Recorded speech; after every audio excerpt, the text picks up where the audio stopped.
Chapter 5. One Person. Saving one person turned out to be the hardest engineering problem I had ever attempted, and I had once spent a summer trying to cool a superconducting magnet with a budget meant for a microwave. The trouble was the void choir. I could keep someone alive through the monster waves of day zero. I'd proven that with Maya in the fourth loop, 11 people out of the mall and onto the overpass. The daylight apocalypse had rules, and rules can be beaten. The choir had no rules I could find. At 11:51 it reached through the seam over the mall and unmade whoever was breathing in the open air of Ashford, and it did not matter where they hid, how deep the basement, how thick the wall. I tried basements. I tried the bank vault. I tried the storm drains under 3rd Street. The choir found them all, and the blue obituaries scrolled, and I woke at 6:14 with a few more points of resonance and one more crossed-out hypothesis in the notebook. It took me until the 11th loop to ask the right question, and the right question was not where can a person hide from the choir. The right question was, what is the choir actually doing? So in the 11th loop, I did the unthinkable. I let everyone else die on schedule. I told no one. I saved no one. And at 11:51, I climbed to the highest point I could reach, the water tower on the hill above the Emberstone farm at the east edge of town, and I sat on the catwalk with my birdwatching binoculars, and I watched the choir do its work, the way I'd watched the Gloam spawn in Loop 2, taking notes, treating my own death as cheap. It is the worst thing I have ever made myself look at. I am not going to describe all of it, but I will tell you the one observation that changed everything. The line I wrote on the catwalk with a shaking hand, while the town I'd watched die a dozen times, died again below me. The choir does not come from the seam. The choir comes through the seam, but it is reaching from somewhere far, and it is reaching for the spindle. The people are not the target. The people are just in the way.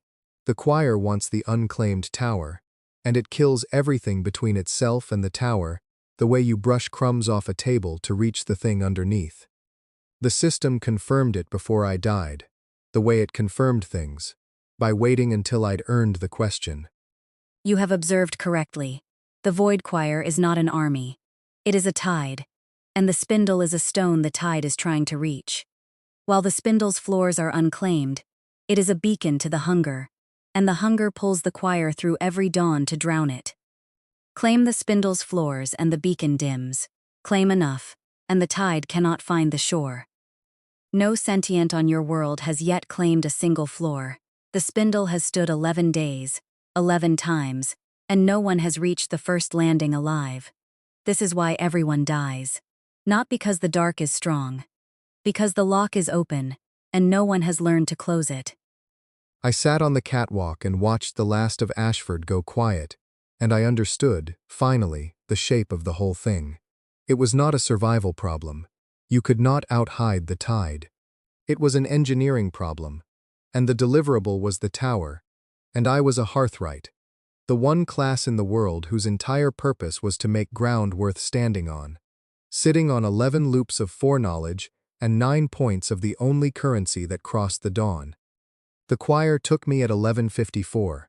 I had stayed up high, out of the first sweep, and bought 3 extra minutes, and I'd spent them writing. The system logged me blue. Resonance, 9 to 13. The system notes that you have stopped trying to survive the night and started trying to understand it. This is the difference between prey and a person. The system has watched 10,000 worlds confuse the two. Welcome to the small number that did not. I woke at 6:14, and I did not go to the roof, and I did not go to the water tower, and I did not let everyone die. The 12th loop, I went to find the one person I thought I could actually keep alive past midnight, not by hiding her, but by getting her to the spindle, and getting myself there with her, and finding out together whether 2 people who knew exactly what was coming could reach the first landing that no one had ever reached alive.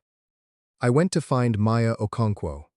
She was where she always was at 6:31, jogging toward the hospital with a face that already understood the odds, and I stepped into her path with my notebook in my hand and my heart in my throat and I said the thing I had said to her in 3 previous loops, and watched her forget 3 times.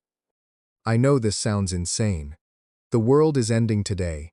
I've watched it happen 11 times. I'm the only one who remembers, and I need you, specifically you, because you're the only person in this town who looks at a dying thing and doesn't lie to it. Talk fast. We have until 6:51 before the first one comes through, and I can prove every word before then. She stopped. She looked at me with those tired triage eyes, the same look every time, the look that I had come to need the way you need a fixed star. And she said what she always said, because she was who she was, in every loop, conserved in her own way. You're not high, and you're not lying, and you're too scared to be either. A beat. Prove it. At 6:51, a creature is going to come out of a tier in the sky over the Crossroads Mall, I said. It's the size of a refrigerator. It's the color of a bruise. It hunts by sound, and it's going to kill Mrs. Adeyemi from the corner store at 6:53, because she sits down in the street instead of running. We have 20 minutes. I want to be standing somewhere we can see the mall, and I want you to watch it happen, and then I want you to help me do something no one on this planet has done yet. I held out the notebook. I've been keeping notes. She looked at the notebook. She looked at me. Somewhere east, over the mall, the sky had the first faint vertical wrongness in it, the seam beginning to think about tearing, and her paramedic's eyes caught it, caught the something off about the morning that her whole career had trained her to notice a half-second before anyone else. Walk. She said. Talk. If a single thing you said is wrong, I'm gone. Nothing I said was wrong. It never was. At 6:53, Mrs. Adeyemi sat down in the street, and the bruise-colored thing found her by the sound of her own scream, and Maya Okonkwo watched it happen from behind a parked car with my notebook clutched white-knuckled in her hand, and when it was over, she turned to me with a face that had gone past fear into something colder and harder and more useful, and she said the words that started everything I built across every loop after. Okay, what do we do that no one's done? We reached the tower, I said, and we closed the lock. And tonight, for the first time in 11 days that have happened 11 times, somebody lives to see day 1. We didn't. That loop. I want to be honest. We got further than anyone ever had. We reached the spindle's base. We found the first stair. We even set foot on the landing before the choir came. But we weren't ready. And knowing what's coming is not the same as being strong enough for it. And Maya died on the first landing at 11:58, with her hand on my arm, 7 minutes later than she had ever died before. And with her last breath, she did not ask me to tell her it was different. She said, It was different. I could feel it. Do it again. Get further. and I woke at 6:14, with 16 points of resonance, and a dead woman's last instruction ringing in me clearer than the hum, and I picked up the pencil, and I got further. The Vigil on the water tower. I told you, earlier in this account, that on the 11th loop I climbed the water tower above the Emberstone farm and watched the Void Choir do its work, and that it was the worst thing I have ever made myself look at, and I declined to describe it. Maya says I have to describe it now. She says the new keepers will stand their own vigils, on their own towers, over their own doomed towns, and that the account of mine is owed to them, that you do not spare a reader the dark when the reader is going to have to walk through it themselves. She is right. She is always right. So here is the 11th loop, whole, the night that taught me what we were actually fighting, and I will hold nothing back except the things that would only wound without teaching.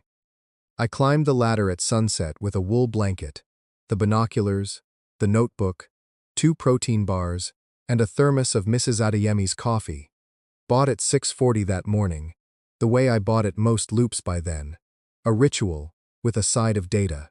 The water tower stood 110 feet over the Emberstone Hill, the highest perch in the valley, and from the catwalk, I could see all of Ashford laid out in the long gold light, the grid of streets, the river, the highway overpass, the dead mall with the spindle rising out of its broken atrium like a pale finger testing the wind, and the seam above it, wide now, dilated, a vertical pupil in the evening sky. Below me, the town spent its last hours the way it spent them every loop. I knew the schedule by heart. At 7:40, Sella's scavenging parties would make their final sweep down Carden Street. At 8:15, the generators at the mall would cough on, and the barricade lights would blaze up, proud and fatal. A beacon for everything that hunted by light, and a muffle for everything that hunted by sound. The doubly wrong choice. The choice I'd made myself on the first loop. At 9:30, the singing would start. They sang in the mall, those last nights, hymns and pop songs and anything with a chorus. 400 voices keeping the dark off with the only wall they had. And from the catwalk, a mile away, it came up thin and brave and unbearable on the night air. And I made myself listen. Because the notebook had a rule on its first page by then. You do not get to look away from what you intend to undo. At 11:51, the choir came. Here is what no one tells you about the end of the world. What I had not understood in 10 loops of dying inside it. From the outside, it is quiet. The seam did not roar. It widened, the pupil dilating all at once, the whole vertical length of it going from slit to open door. And what came through made no sound at all, because it was not a thing moving through air. It was a change in what the air was. I watched it through the binoculars, and my eyes kept refusing the data, sliding off it, correcting it into fog, into smoke, into a trick of the dark, because the visual system of a human being has no category for unmaking, and keeps trying to file it under things that merely obscure. It was not fog. Fog hides what is behind it. This removed what was behind it. It came out of the seam and poured down over the mall like a liquid with no surface. And where it passed, the floodlights did not go out. They went unlit, became lights that had never been on, and I could see, in the binocular circle, the singing stop, not fade, stop, between one bar of the chorus and the next. And then the count began to scroll, and this is the part I will say only once. The count in the corner of my vision had always scrolled the dead in ones and twos. A name, a pause, a name. That night, watching from far enough away to see the shape of it, I watched the count scroll like a waterfall. Names in columns. Names faster than reading. 400 names in under 3 minutes. And the names were the loud part. That was the obscenity of it. The town died in perfect silence, and the only sound of it anywhere in the universe was in the corner of my own vision. A soft blue cascade.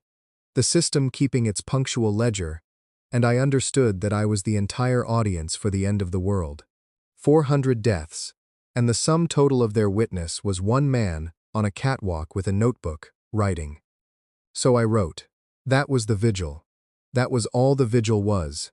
I held the binoculars on the tide until my arms shook, and I wrote down everything. The rate of advance. A walking pace. It was never in a hurry. It had never once needed to be. The path, not radial from the seam, directed, a current, flowing toward and around the spindle like water finding a drain. The behavior at the edges. It did not spread to fill the town. It covered the roots between the seam and the tower, and the places where warm bodies clustered, and it left the empty blocks untouched, which meant it could perceive, which meant it was not weather, which meant it had something it wanted. And at 12:20, when the tide had stilled into a glassy dark sheet over the heart of Ashford, I wrote the sentence I told you about, the one that changed the war. It's not coming for us. It's coming for the tower. We're just in the way. But there is a second entry from that night, written smaller, under the strategic one, and I have never shown it to anyone but Maya, and she says it goes in the book. Because the new keepers will write their own version of it on their own catwalks, and they should know the feeling has a name, and a precedent, and a survivor. It didn't hate us.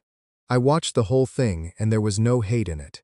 It killed 400 people the way a tide fills footprints, incidentally, on its way to what it actually wants. And somehow that's worse than hate. Hate you can stand against. Hate means you matter to the thing killing you. We don't even rate its attention. We are crumbs on a table it's clearing. I sat up here safe and watched and took notes, and I hate myself tonight, in a way I need to write down so I can examine it in the morning, because I think this feeling is going to kill me before the choir does if I don't take it apart. The feeling says, you should have been down there with them. Dying with people is loyal. Surviving above them is treason. The answer, and I only half believe it tonight, but I'm writing it so morning me can finish believing it. Dying with them buys them nothing. It's been bought 10 times.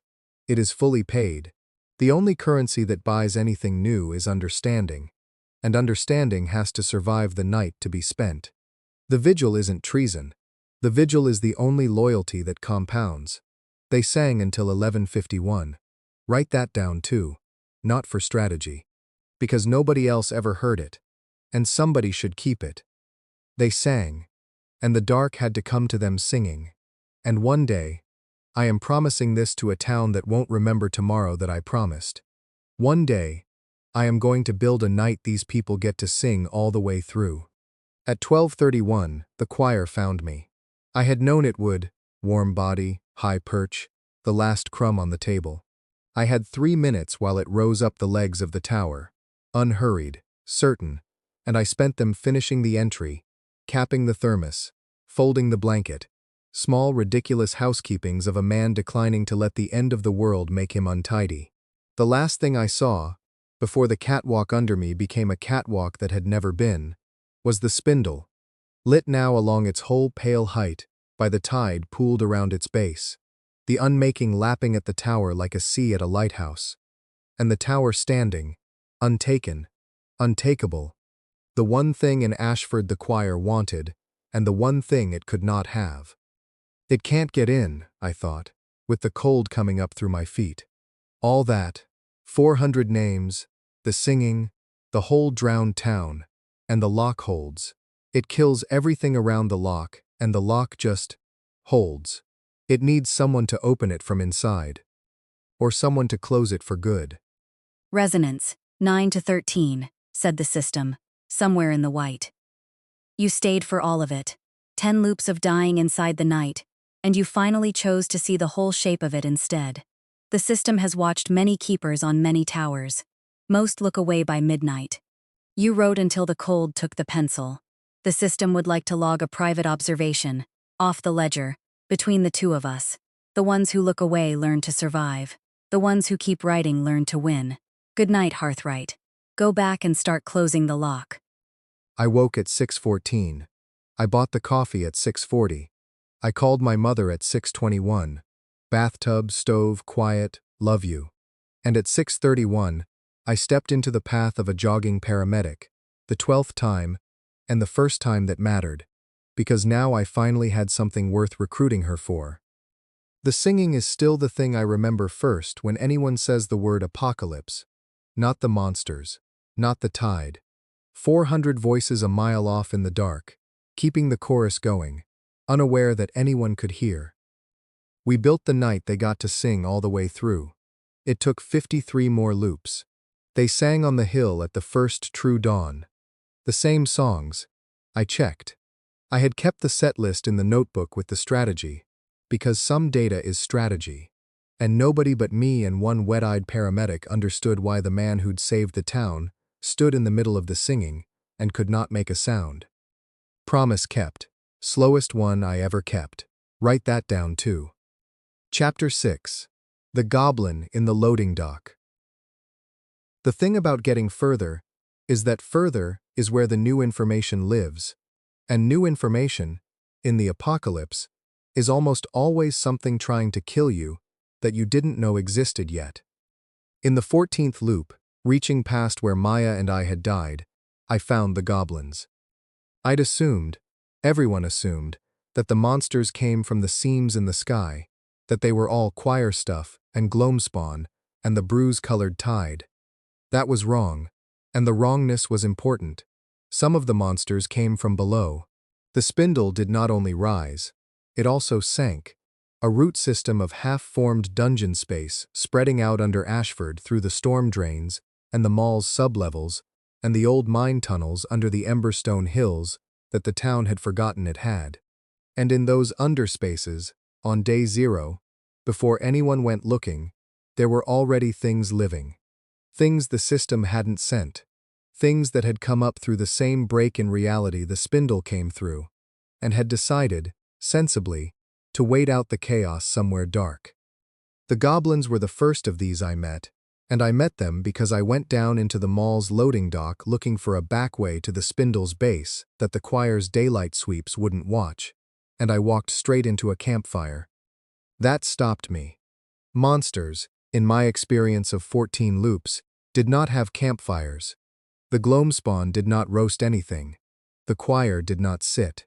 But here, in the concrete dark of the loading dock, under a vent that drew the smoke up and away, 3 small green creatures sat around a fire built in a hubcap, cooking what was unmistakably a rat on a bent coat hanger, and arguing. They had a language. They were arguing about the rat. I couldn't understand the words, but I have sat through enough department meetings to know the universal music of 3 people disagreeing about how to divide insufficient food. And when they saw me, they did not charge. 2 of them grabbed crude spears and backed against the wall, hissing, terrified. And the third, smaller, with one ear notched and a pair of cracked human reading glasses perched absurdly on its nose. Glasses it had clearly scavenged, and clearly could not see through. The third one stepped in front of the other 2, between them and me, with nothing in its hands at all, and said something short and sharp that I did not need translation for. It said, "Not them, and me, if you have to. Not them." I had watched the apocalypse kill several thousand people across 14 loops. I had not, in all that time, seen anything put its small soft body between a threat and the people behind it. I had seen humans run. I had seen Selah's people break and scatter. The only one who'd ever stood her ground was Maya, and Maya was the best of us. And here was a creature the system would have labeled hostile, Goblin, level 2, doing the single bravest thing I'd witnessed since the light resolved, and doing it for 2 other goblins, over a rat, in the dark, on a day it had no way of knowing was the end of the world. I put my hands up, palms out, slow. I sat down on the concrete, which put my eyes below the level of its eyes, which is the oldest peace sign there is. And I took the protein bar out of my jacket pocket. I always carried 2 on day 0, a habit from 100 dawns. And I unwrapped it slowly, and broke it in half, and set one half on the ground between us, and slid it across. The notched-ear goblin looked at the protein bar. It looked at me. It looked at the 2 behind it, who had gone silent. And then it did something that rearranged my understanding of the world the system had built, which was, it picked up the protein bar, broke it into 3 pieces, gave the 2 larger pieces to the 2 behind it, kept the smallest for itself, and then looked back at me and very deliberately tapped its own chest and said a word. Dub? It said, or something my human throat would spend 9 loops learning to approximate as dub. Eli, I said, and tapped my own chest. The system notes a thing it does not have a tidy category for. The creature before you is what your world's stories call a goblin, and what the system's older records call a verge folk. A people who live in the broken places between integrated worlds, who arrive ahead of the system and are despised by it, who are counted as monsters by every tower and claimed by none.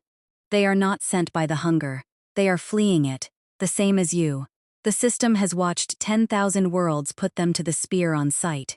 The system has never, in all that time, watched one share a protein bar with one. The system is recording this. The system does not yet know why it feels that it should. I read that, sitting on the cold concrete of the loading dock, across a hubcap fire from a goblin named Dub, who had just taught me more about courage than 14 loops of human apocalypse, and I made a decision that would cost me lives and save many more, across loops beyond counting. Dub, I said, I'm going to tell you something insane, and I can't prove it to you the way I prove it to Maya, because you can't read my notebook, and I can't speak a word of your language yet. But I'm going to learn. I've got nothing but time.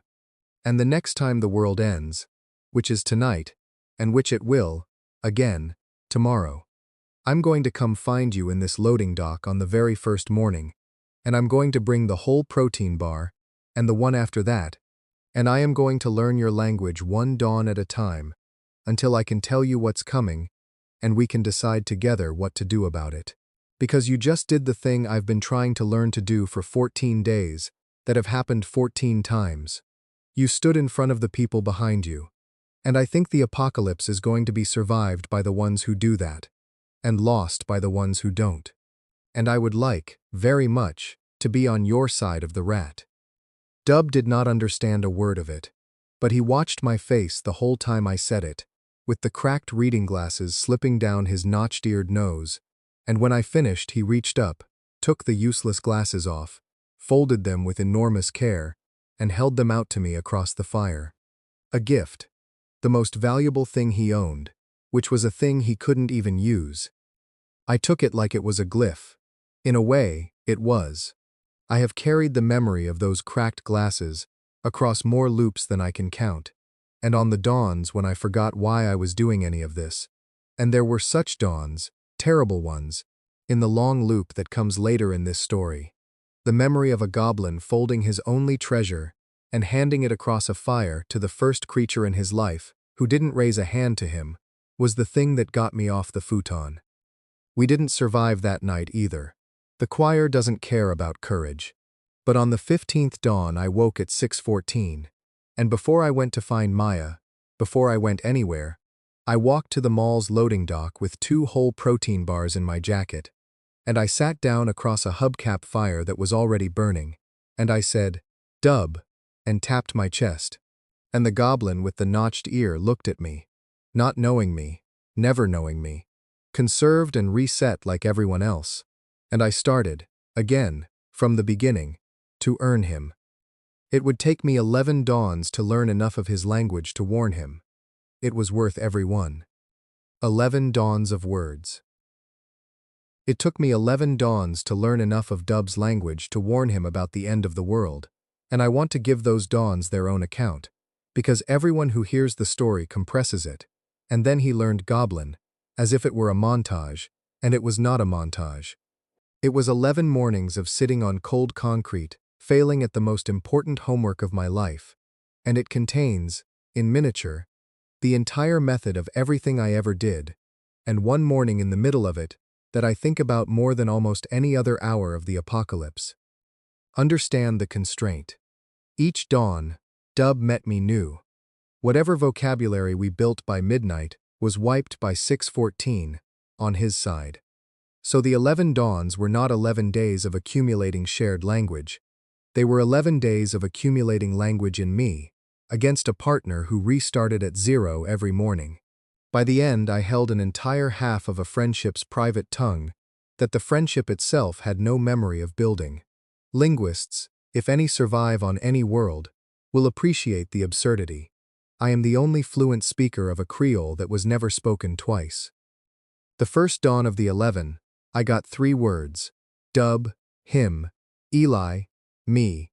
Approximately, the Verge folk palate turned it into something like illy, and the word for the protein bar, which I will render as chalk, and which I later learned was not the word for food, but the word for a portion deliberately made smaller, so that it can be shared. There is no Verge folk word for food in the abstract. There are only words for food in relation to the group, and that single fact told me more about 10,000 years in the dark than any history could have. You do not evolve a word for my food when the only people who carried my food through the lean 10 millennia died carrying it. The language had triaged its own vocabulary. What survived was the grammar of sharing. By the 4th dawn I had perhaps 40 words, and a discovery that shaped everything. The Verge folk tongue had evidentials, mandatory grammar, on every single verb, marking how you knew what you claimed. You could not say, "Monsters are coming." The language physically would not let you. You had to say, "Monsters are coming, which I saw," or "Monsters are coming, which another told me," or "Monsters are coming, which I reason from sign," or, and this is the form that mattered, "Monsters are coming, which I know by a way I cannot show you." The dream evidential, I called it at first. The faith form. It existed, I eventually understood, because of the keepers of the dead, 10,000 years of fleeing ending worlds, and on some of those worlds, humans who knew things they could not possibly know, and the Verge folk, pragmatists of survival, had done with their grammar what no human civilization ever did with its epistemology. They had built a socket for us, a grammatical case reserved for exactly my kind of knowledge. The language was waiting for me. It had been waiting for centuries. On the 11th dawn, I sat down across the hubcap fire, slid the chack across, and said, in their own tongue, in the dream evidential, the verbs marked for knowledge by a way I cannot show, something like, dark comes tonight, I know unshowably. Sky tears above the dead market, I have seen unshowably. I am the kind your old words tell of. I have died and walked back unshowable. Help me carry the children somewhere deep. I had expected, I don't know, awe, disbelief, the slow work of proving. Dub put down his spear-arm goblin's hand and looked at me for a long moment over the cracked glasses, and then he turned to the two goblins behind him and said, in the plain evidential, the scene with my own eyes form, as matter of fact as a weather report. He speaks like the old stories. A keeper. Pack the fire. And they packed the fire. That was all. 11 dawns of labor. And the payoff was not a dramatic scene. It was the absence of one. The grammar did the believing for me.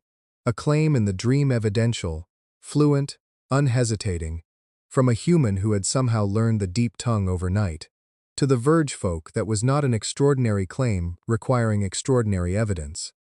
It was a recognized phenomenon, filed and waiting, like a sailor hearing a foghorn. You do not debate the existence of the lighthouse, you change course. 10,000 years of dying worlds had taught them exactly what I was, centuries before I was born, and they had kept the knowledge in the safest archive they had, the grammar itself, where no death could unlearn it, because every child who learned to talk learned, automatically, that there existed a kind of knowing that walked back from the dead, and that you packed the fire when it spoke. Their whole language was a memory palace. The dead built it. The living spoke it without knowing they were reciting their ancestors' hardest-won lesson with every verb. I have thought about that for 60 years. We humans kept our hardest lessons in books, and the books burned, and we relearned everything the hard way, every few generations, forever. The Verge folk kept theirs in the one place that gets rebuilt automatically every generation by toddlers.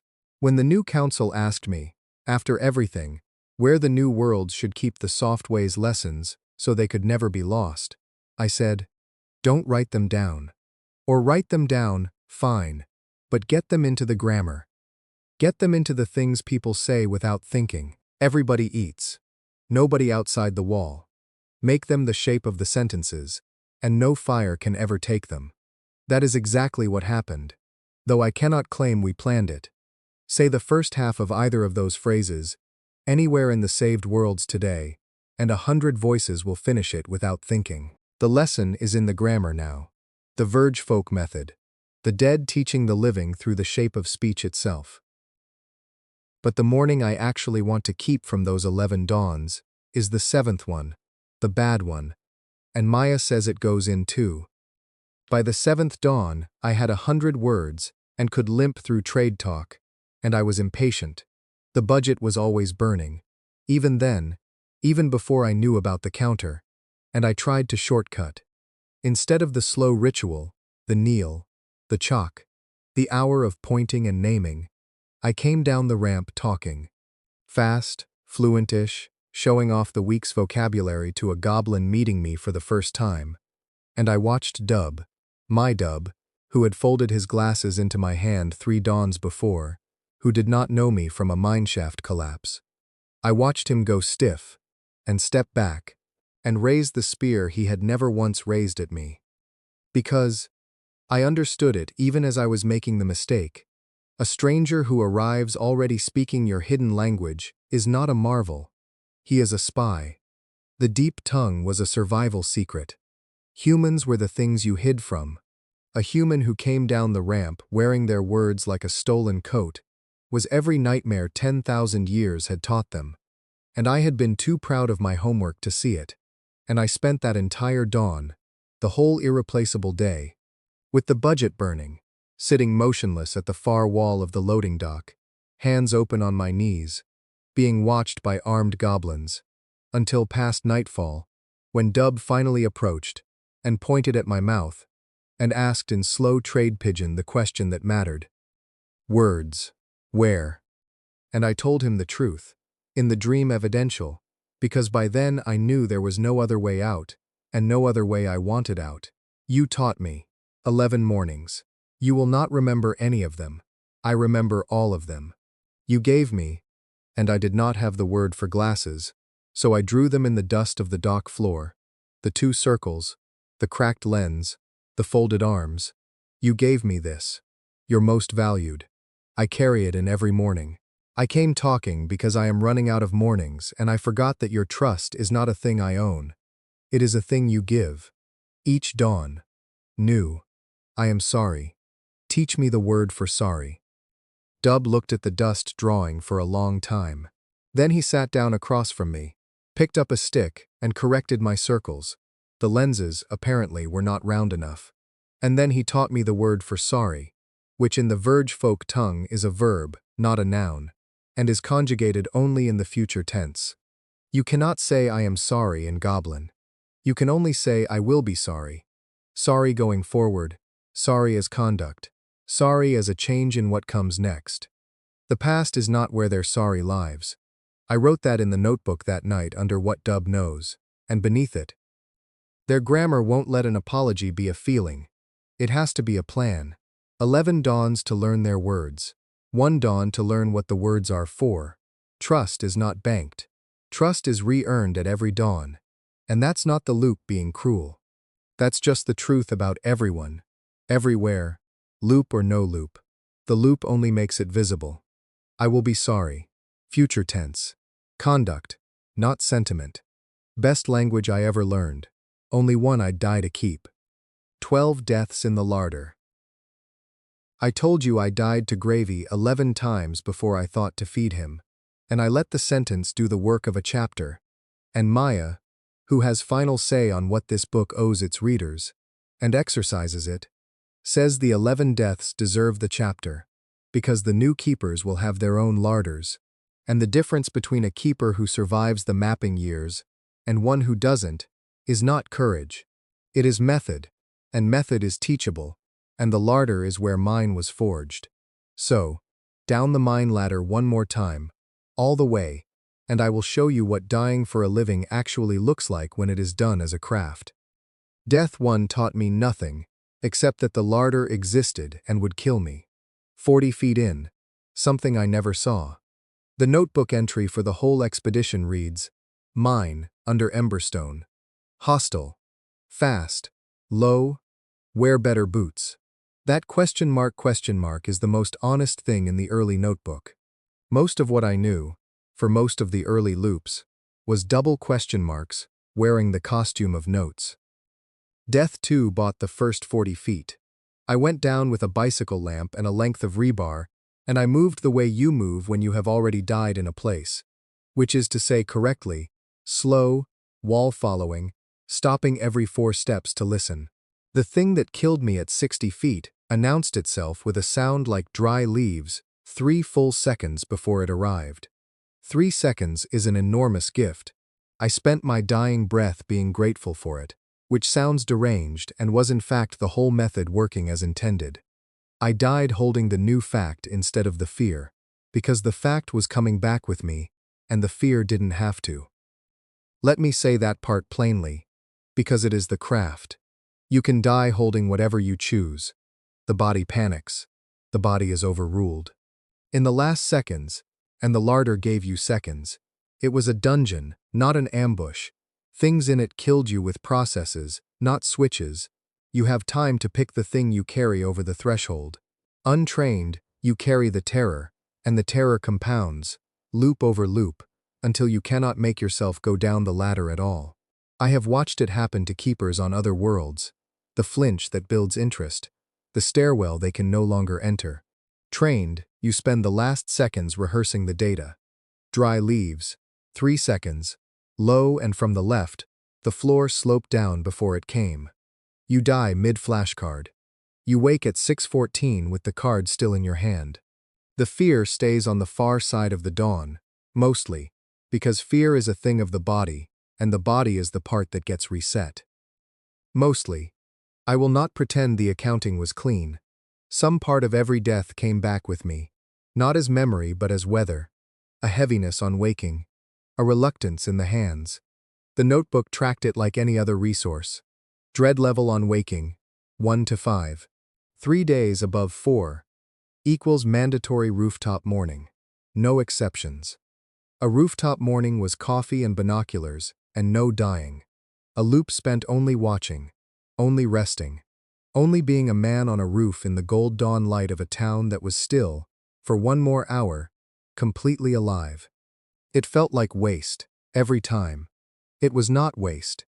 The keepers who burn out are not the ones who die too often. They are the ones who never learn that recovery is also data gathering, that the instrument taking all these readings is a person, and a cracked instrument reads wrong, and the wrongest readings of my life were all taken on dawns I should have spent on the roof. Deaths 3 through 7 bought the Larder's first level, the dry leaves thing, a sweeper, blind, harmless if you stood still. Death 4 was standing still too slowly. Death 5 was standing still correctly, dying instead to what the standing still revealed, which is the purest expression of progress the method has. The flooded gallery with the false floor. The junction where the tunnels rearranged.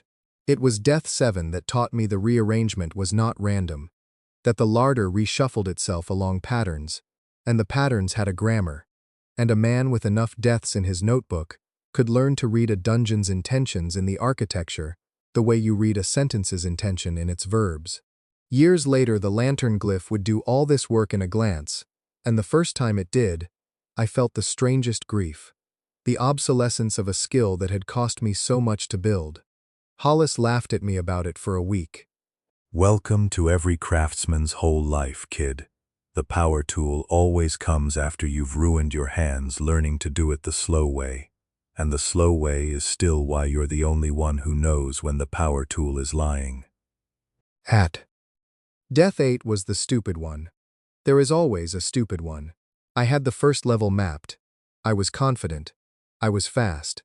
And speed is the method's one forbidden luxury. Because speed is just confident spending principle. And I took a mapped corner at a jog, and the larder had reshuffled overnight. Because of course it had.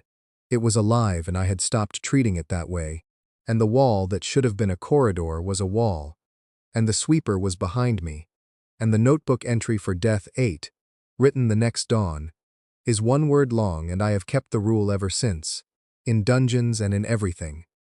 Slower. Deaths 9, 10, 11 were the descent to the heart, the long spiral gallery, the gardens of pale fungus, the bone room. Other delvers had reached the heart before the apocalypse. The mine had taken people for a century.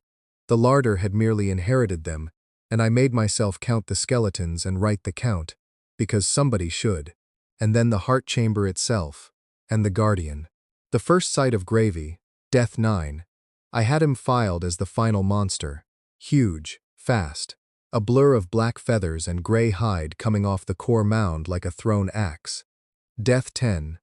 I came in slower and armed and fought. Actually fought.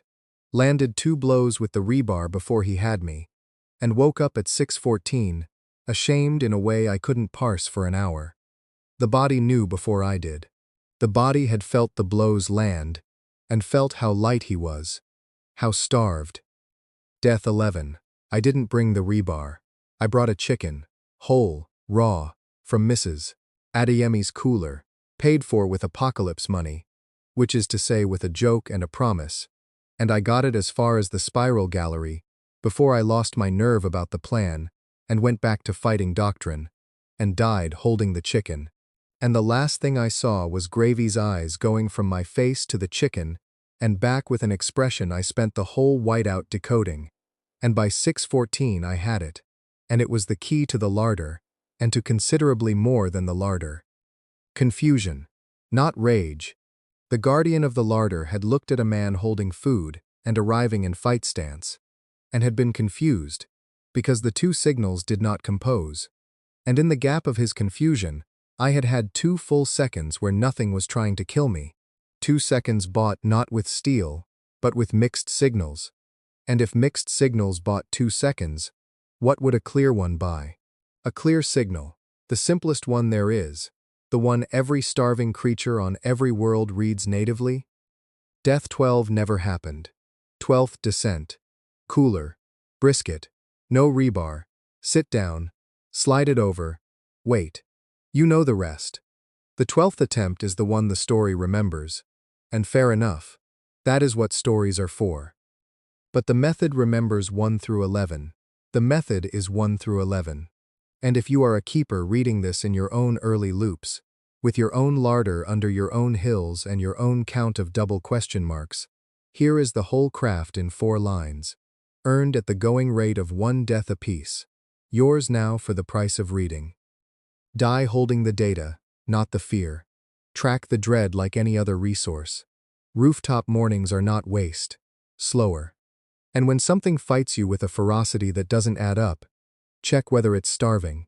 On every world, in every tunnel, at the bottom of every system that has trapped something alive and called it a monster, check whether it's starving. It is the most common secret there is. It was almost always hunger. It was almost never hate. The 11th death buys the question. Make sure you live to ask the 12th time. Chapter 7. Gravy. I found Gravy in a dungeon, which is the correct place to find a monster, except that Gravy was not, by the time I was done with him, a monster, and the dungeon was not, by the time I was done with it, a place anyone else in Ashford ever had to die in. Let me explain dungeons, because by the 20th loop I understood them well enough to teach a class, and the understanding is load-bearing for everything that comes after. A dungeon, in the system's architecture, is a seed. When a tower roots into a world, it sends out runners, pockets of compressed, half-real space that bud off underground and slowly ripen.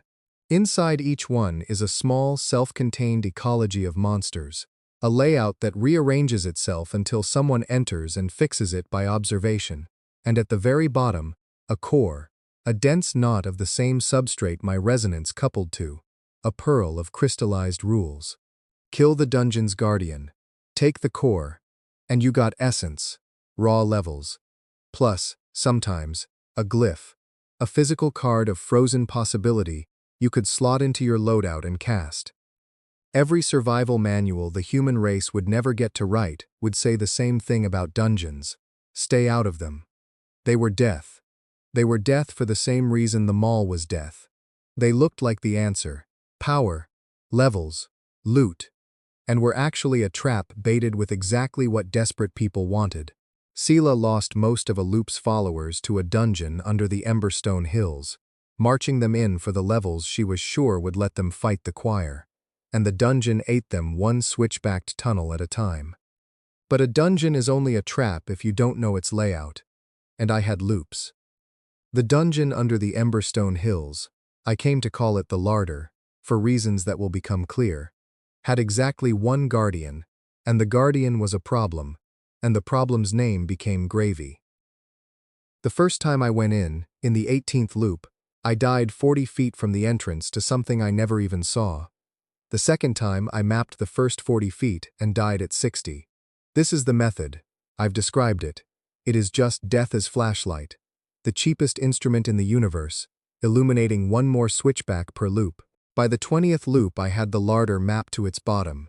Every tunnel, every ripening pocket, every rearranging wall pinned in place by my repeated observation. And at the bottom, curled around the core like a comma around a sentence, was the guardian. It was about the size of a large dog, and it was the single ugliest living thing I have ever loved. Picture a raven that had been crossbred with a Komodo dragon by someone with a grudge against both. Oil-black feathers over gray reptile hide, a beak full of backward teeth, a long whip of a tail, and 2 enormous yellow eyes set with an expression of profound, put-upon grievance. as if the entire apocalypse were a personal inconvenience that had interrupted its nap. It was a carrion eater. The system called it a Corvsaur carrion core hatchling, level 7, which is a lot of words for baby buzzard lizard, and it guarded the core by the simple method of having eaten everything else that ever came down there and being very willing to eat me. I died to it 11 times. And then, on the 12th attempt, instead of going down there to fight it, I went down there to feed it. Because here is the thing I'd noticed across 11 deaths, the thing my notebook had been circling. The hatchling never left the core. It was starving. The dungeon's ecology was a closed loop. The monsters it spawned to feed on were the same monsters that came after the core, and the hatchling had eaten so well so fast that it had eaten its own food supply down to nothing, and now it sat in the dark at the bottom of the larder, guarding a treasure it didn't understand, slowly starving to death around it, attacking anything that came close, because anything that came close was, finally, food. It wasn't a guardian. It was a prisoner. The dungeon had grown a monster too good at its job, and then left it to starve in its own success. And every survivor who'd ever come for the core had read its desperation as ferocity, and died fighting a thing that just wanted to eat. So on the 12th attempt I came down the last switchback slow, and I didn't draw the length of rebar I'd been dying with, and I set down, 40 feet from the core, the entire contents of a butcher's case I'd spent the loop's daylight hauling down in a cooler. Sayla's people weren't using it. In this loop, they were already dead, and I backed away, and I sat against the tunnel wall, eyes below its eyes, the oldest peace sign there is, the same one that had worked on Dub, and I waited. The carrion core hatchling looked at 20 pounds of brisket. It looked at me. It looked at the brisket. And then it did the thing starving creatures do when the universe finally, inexplicably, offers them mercy instead of a spear. It ate first and decided what to think about me afterward. It ate everything. It ate for 10 solid minutes, making a wet sound that gave it, immediately and permanently, the only name I would ever call it. Gravy, I said. The hatchling looked up from the bones with brisket grease shining on its horrible, beautiful beak, and its enormous yellow eyes, no longer full of grievance, but full of the simplest thing in the world, the thing under all the other things, the thing the apocalypse mostly burned out of people, and that I had been trying for 20 loops to keep lit in myself, gratitude. And it made a sound, not a roar, not a hiss, a low, warbling croon. The sound of a thing deciding that the world might contain one being who was not its enemy. The system observes that you have, for the second time, refused to read desperation as hostility. The system notes that the hatchling before you is a carrion core, a rare line, the kind that does not merely guard a core but can, if it bonds to a sentient and is fed cores instead of guarding them, cultivate one. It eats the rules and grows. The system has the records of 9 such bonds across 10,000 worlds. In every one, the beast became something the tower itself learned to fear. The system is required to warn you that taming a carrion core is forbidden by the administrators. The system is electing to mention that it has always wanted to see one fed properly. The system contains, it is discovering, multitudes. I held out my hand. Gravy considered it with grave yellow suspicion, and then he walked over the bones of his old hunger and pressed his greasy, scaly, ridiculous head into my palm. And somewhere in the hum, my thread and a new thread tangled and held, and the bond closed like a circuit, and for the first time in 20 loops I was, in the most literal sense the system could measure, no longer alone. Bond formed. Gravy. Carrion core, level 7. Shared resonance channel open. Note: a bonded beast does not reset the way people do. A bonded beast is held in your resonance, and resonance is conserved. The system will let you keep this one across the dawn. The system suspects it will regret telling you that. The system finds it does not care. I read that line 3 times, there in the dark at the bottom of the larder, with Gravy's head heavy and trusting in my hand. The system will let you keep this one across the dawn. For 20 loops I had carried only information across the reset. Information and resonance. and the ache of 100 people who woke each morning, not knowing I'd watched them die. And now, for the first time, the loop was going to let me carry something warm. Something that would know me on the far side. Something that, when I woke at 6:14, face down on my futon, would be there too, conserved, remembering. I have lost a great deal in this story. I will lose more before it's done. But I have never, not on the worst dawn of the long loop, woken up alone again. Gravy saw to that.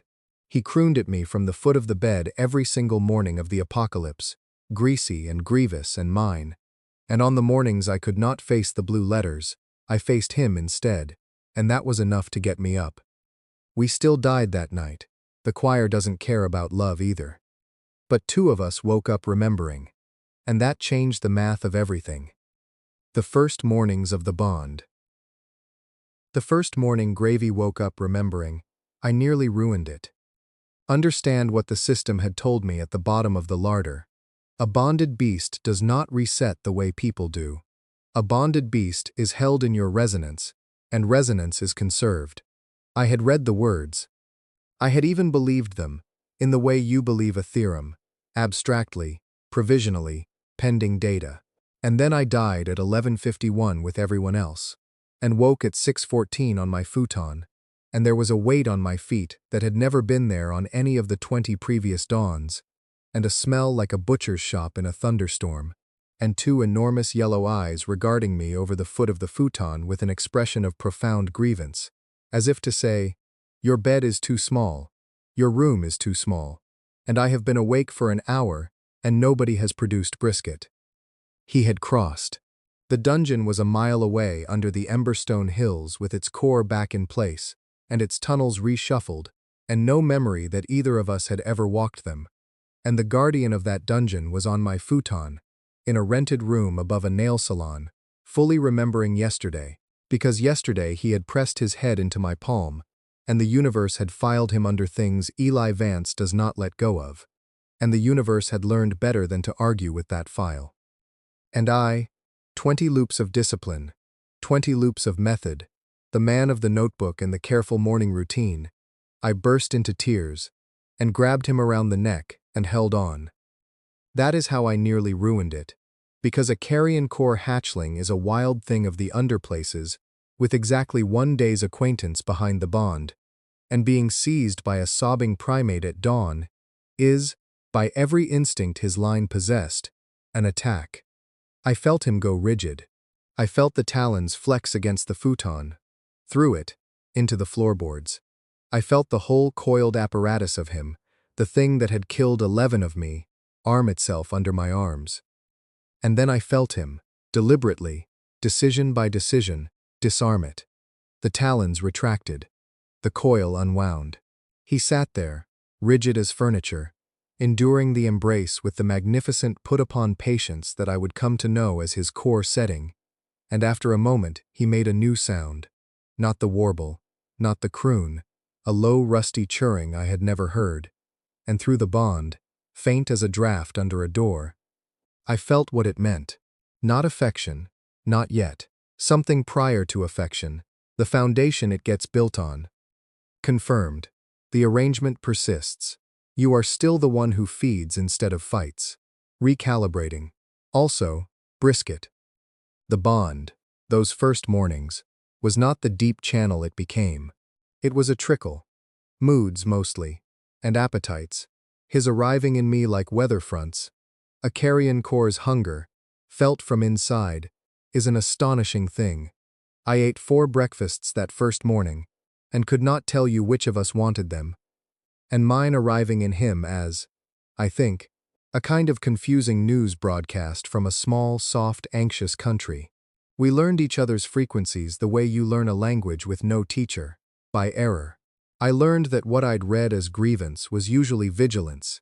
He had spent his whole life as the only sentry of his own starving body, and the expression I'd been calling put upon was just what watchfulness looks like on a face built from a raven and a Komodo. He learned, slower, with visible skepticism, that the alarm spikes flooding the bond from my side were usually not about anything a reasonable predator would classify as a threat. The first time he felt me panic about being late, he physically got up, toured the room, found no enemy, and gave me a look I still rank among the most withering critiques my species has ever received. The logistics of those mornings deserve a page, because they were the first real test of the question that would govern everything later: how do you integrate an impossible thing into a doomed town without breaking the web? A dog-sized feathered reptile cannot walk down Carden Street at 7 a.m. I learned that on the Bond's second morning, the hard way, not violence, worse, cascade. One glimpse of gravy through a window, and Mrs. Tran across the street did not open her shop, which meant the Okafor boy waited on the corner instead of inside, which meant the web, always the web. The morning reshuffled around one sighting of one impossible animal, and 3 people died that night who usually lived to the choir, and I spent the whiteout doing the grim arithmetic of it. Even a good impossible thing pulls threads, especially a good one. Wonder is a louder scream than fear. So we developed the craft of moving a monster through a town: rooftops and drainage culverts, the river path, the gap behind the laundromat, a whole secret cartography that Gravy learned faster than I did. He was, after all, a creature of roots through the dark. I was merely a man with a notebook, until he knew the hidden Ashford better than the visible one, and could cross the entire town at dawn unwitnessed. A black-feathered rumor, a thing 200 people would later swear they had never seen, and 11 children would swear they had. The children were correct. Children are always on the rooftop and culvert layer of a town. It is their layer. He let them see him. I asked him once, through the bond, why, and got back, wordless. The closest thing to philosophy he ever sent me: an image of the loading dock fire, and the feeling of being small, near something large that chose not to hurt you, and how that feeling had been, for him, the hinge of everything. He was paying it forward, to the only demographic that wouldn't reshuffle the web. My lizard understood ministry and operational security before I had finished teaching him sit. I never taught him sit. He never once sat. And the cores. The first core I fed him, from the storm drain pocket dungeon off 3rd, a marble-sized thing, barely a seed, he took with a gentleness that startled me, lifting it from my palm like a surgeon, and then there was a crunch like the end of a small world. And through the bond came a sensation I have no good words for: expansion. Rules going in. Capacity unfolding. He grew 2 inches that night, visibly, audibly, cartilage creaking like a ship, and looked intolerably smug about it for days. The system notes that you are now in violation of Standing Administrator Decree 7.7.1. On the feeding of carrion lines, the system observed. That first time. The system is required to log this. The system has logged it in a file. The system has named the file something boring. No one has opened the boring files in 400 integrations. The system mentions this for no particular reason. Carry on, Hearthright. Your beast says, the system is translating loosely from the bond channel. More. What I actually want to keep from those first mornings, though, is smaller than logistics, and it is this. For 20 loops, the worst moment of every loop had been the waking, the 6:14, the half-second after the light resolved, when the day's whole knowledge landed on me at once. They're all alive again, and they're all going to die again, and only I know. And I had built a whole interior architecture for surviving that half-second. Breathing protocols, the pencil reached for before the grief arrived, the practiced pivot from horror to task. And on the bond's 3rd morning, I woke at 6:14, and the knowledge landed, the way it always landed. And something landed on it. Gravy, hearing my breathing change, had put his head on my chest. All of it, the whole enormous greasy weight of his ridiculous skull. And through the bond came the dawn report from his side of the room. The news as a carrion core understood it. Light. The man. Food soon, probably. Threats. None in range. That was the whole of his morning. That was the entire universe at 6:14, from 2 feet away. Light. The man. Food soon. No threats in range. It did not erase what I knew. Nothing erased what I knew. That was the job. But for the first time in 20 loops, the knowledge had to share the room, had to coexist with a warm weight and a rusty churring, and a point of view in which this dawn was not the 400th rehearsal of a tragedy, but simply, entirely, morning. And I lay there under his skull doing the breathing protocol. And it worked in half the time, and I understood that I had been wrong about what the protocols were missing. I had built every tool a mind alone could build. The missing tool was the only one a mind alone can't be. Another one. The notebook entry from that morning is short, and it is the first entry in the whole book that is not about the apocalypse. He wakes before me and waits for my breathing to change. Then he puts his head down like a paperweight on the worst thought. Note for the method. The method has a hole in it, the exact shape of this. Note for me. You were never going to think your way out of the 614 feeling. It isn't a thought. It needed a paperweight. Brisket budget is now a line item. Worth it. Worth everything. Chapter 8. The First Morning After. I have told you about a great many deaths. Let me tell you, now, about the first time someone in Ashford lived to see day one. Because it was me, and Maya, and Dub, and a greasy carrion lizard named Gravy. And it took 31 loops, and it remains, after everything that came later, the proudest night of my life. By the 31st loop I had assembled, across the iterated dawns, the pieces that nobody had ever held at once. I had Maya, won over before 6:51 every loop with the same 20-minute proof. I had Dub, whose language I could now speak well enough to warn, who in turn could speak to the loading dock goblins and bring them. 11 small green people who had been counted as monsters by a system that despised them and who turned out to be, to a soul, the bravest and most loyal allies the apocalypse ever gave me. I had Gravy, who woke remembering, who had eaten 4 dungeon cores across the loops I'd fed him and grown from dog-sized to pony-sized and from level 7 to level 19, and who could now crack a Gloamspawn's carapace like a walnut. And I had the map. I had every monster's spawn time, every dungeon's layout, every one of the choir's daylight sweeps charted to the minute. I had 11 days memorized the way a pianist memorizes a sonata. But the thing that let us live past midnight was not any of that. It was the wall. I had spent the 30s of my loops 28, 29, 30, learning what a hearthright could really do, and the answer had grown a great deal since the idiot ringing wall of sand on the roof. I had 19 points of resonance by then. 19 points of meaning, poured into a single structure, did not raise a wall of sand. It raised a wall that the choir could not cross. Because the choir, I had finally understood, was a condition. An unmaking that flowed through the open air of Ashford like cold flows into a house, and a hearthright's wall, meant hard enough, did to the choir what a house does to cold, not stopped it exactly, but held a space where it was not. A line drawn and meant became a place the unmaking had not been invited, and the choir, for all its vastness, was bound by the one rule that bound everything the system touched.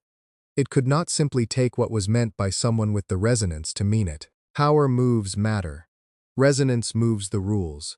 And the deepest rule of the system, the one under all the others, the one I would not fully understand until the very end of this story, was this. A thing that is truly meant is harder to unmake than a thing that is merely strong. So on the 31st loop, we built a hearth. Not the mall. Never the mall. The mall was always death. The Emberstone farm, on the east edge of town, on the hill under the water tower, with the old mine dungeon Larder beneath it, and the river at its back, and one road in.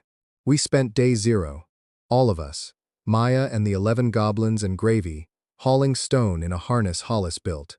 Hollis, yes, the contractor. I'd recruited him too by then, the forge master. But his story is part 2. We spent the whole first day raising a ring of dry stone wall around the old farmhouse, a circle barely 40 feet across, nothing an army couldn't step over. And then, as the light failed and the seam over the distant mall began to widen toward 11:51, I knelt in the dirt at the center of that ring with my hands flat on the cold stone, and I poured 19 loops of watched death into 40 feet of meaning. I thought about Mrs. Adeyemi flipping her sign to open. I thought about the kid in the bank whose name I'd never learned. I thought about Maya saying it was different, do it again, get further. I thought about Dub breaking a protein bar into 3 pieces and keeping the smallest. I thought about Gravy pressing his greasy head into my palm. I thought about 400-sided pages arguing that the universe keeps a ledger, that nothing true is ever truly lost, that information is the most fundamental thing there is, and I understood, kneeling in the dirt with my hands on the stone, that meaning is just information that someone refused to let go of, and I had refused to let go of more than any person who had ever lived, because I had lived the same 11 days 31 times and let go of nothing, and all of it, every death and every dawn and every small green act of courage, went down through my hands into the wall. Structure recognized. Hearth. Meant. Resonance invested. 19 of 19. Integrity. This is not a wall of sufficient sand. This is a wall of sufficient grief. The system has not measured a Tier Y hearthright produce this before. The system is recording the value and declining, for reasons of its own, to report it to the administrators. Designation granted. Sanctuary. Provisional. Within this ring, the local boundary is, by your insistence, closed. The choir is not invited. The system is interested to learn whether the choir agrees. At 11:51, the choir came. It came the way it always came, the seam over the mall tearing wide and the vast tuneless reaching, the unmaking flowing out across Ashford, street by street, dark by dark. And I stood in the center of my ring of dry stone, with Maya's hand in one of mine, and Gravy's bonded thread bright in my chest, and 11 goblins and 1 contractor at my back, and I watched the end of the world flow up the hill toward us like a tide. And it reached the wall, and the wall rang. My note, the thread out of the hum, the one I'd first heard on the 8th dawn, sounding out now from 40 feet of mint stone, loud enough to fill the whole hilltop. And the choir's tide broke against a thing that knew, down to its last grain, exactly what it was for, and could not be told otherwise by anything as shallow as the end of the world. It did not get in. We stood inside the ring, 14 of us, all night, and we watched the unmaking flow around us and find nowhere to land. And at 11:59, the count in the corner of my vision, the terrible punctual ledger that had scrolled the names of everyone I'd ever failed, stopped scrolling, and held, and at midnight it ticked over, and the date changed, and the system spoke in a voice I had never heard it use, a voice with something in it that I can only call wonder. Day 1. Sentient surviving, in Sector Ashford, 14. For 11 days, 11 times, this number has been 0 at this hour. The system has watched 10,000 worlds and it will tell you a true thing now. Elias Vance, Hearthright. Because you are owed the truth and because, for the first time in a very long time, the truth is not the shape of a grave. No one was ever supposed to get this far. Not here. Not this fast. Not by building instead of fighting. Not by feeding the starving guardian, and sharing the protein bar, and learning the despised language, and refusing, for 31 deaths, to let a single lost thing stay lost. The system does not know what you are. The system has decided to find out. Welcome to Day 1. Now the real apocalypse begins, because the loop has a counter, Elias, and you have not found it yet, and the administrators have noticed the hill where the dying stopped. Maya was crying. Dub was laughing the sharp, barking goblin laugh that meant joy. Gravy was eating a gloamspawn that had wandered too close and been unmade against the wall, because gravy was gravy. And I stood in the center of the first sanctuary anyone on earth had ever raised against the dark, on the morning of a day that 31 versions of me had never lived to see. And I felt the loop, for the first time, feel less like a prison and more like a forge. We had a day we'd never had. One single new day, bought with 31 deaths and a wall made of grief. It was the most precious thing I had ever owned, and I had no idea yet how I was going to spend it.